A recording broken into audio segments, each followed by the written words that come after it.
Yeah, the most important thing with respect to persevering is, I guess for me,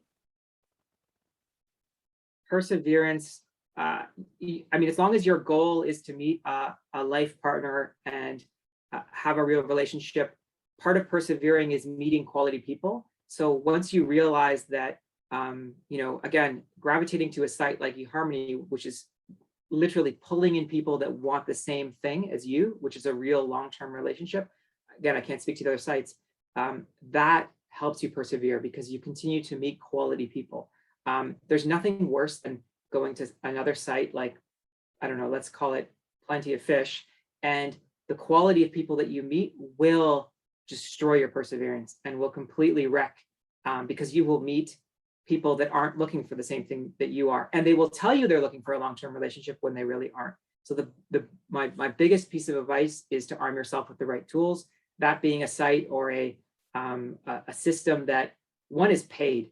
I would say if the site is free, walk away, because that's interesting. Honest, that's interesting that you say that, because I paid for 3 sites at one point, and Amit never paid, and he still was lucky enough to meet me. Yeah, no, and you know what? Oh, again, Amit, I can't hear you. I can't hear you, Amit. There we go. Yeah, no, that's an interesting point. We've talked a lot about this, Jeff, just because we have friends and associates who are in similar situations, and I've heard that argument that if you pay, you get quality. And I think for me, when I got introduced to Tinder, I said, well, let's just see how it goes. And then I was like you, frustrated with time was the thing, right, that you were going through. And then I said, well, what do I really want? And I had just gone after, and similar to Anne, we were both in long-term marriages and we're both separated. So maybe we're not at the same, and some of the people we know when they're over 50, rarely are they single. They're usually coming out of a relationship. So I think some of what you're saying probably applies to single people who want a relationship, but those that have had a relationship, maybe they just need some time to reflect, to go out, have fun, meet people, get better with the, all those traits that you need, communication. But I like some of the points you said, pick, photo, arming, and going with the tools, but maybe the tools could be free to start as you hone your skills. Like you honed your skills on 25 first dates, right? And then you went to something better. And a lot of people post 60, especially who have grown children, which we both do, and long-term marriage, they are not necessarily looking for marriage, right? They're looking for companionship, a partner, but marriage is a lot more complicated when you have children and assets and all of that. So one thing that Amit has said that I really like is, for older women, is don't go out there thinking, you're going to find the one. Try to find a friend, that could develop into something, or it's just a friend that you go to the movies with or go cycling with, right? Like a lot of people are lonely.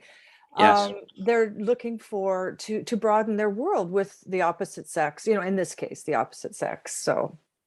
Yeah, that's interesting. That's something that I never sort of pursued or experienced. But again, I would say, be honest. Like if you're just looking for someone, for a friend, so to speak, that's fine. But I would hope that there's other sites for that. I mean, I wouldn't want, I had a lot of women that noted that they would, they wanted to be friends or they wanted to still hang out.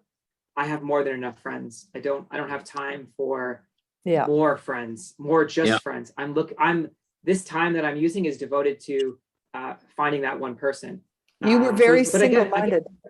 I was very single-minded and very driven. So, but again, to your point, just be honest. Like and you're right. If I was at that point in my life, and my mom is potentially, with my dad going through Alzheimer's and dementia, my mom could potentially be in a situation like that.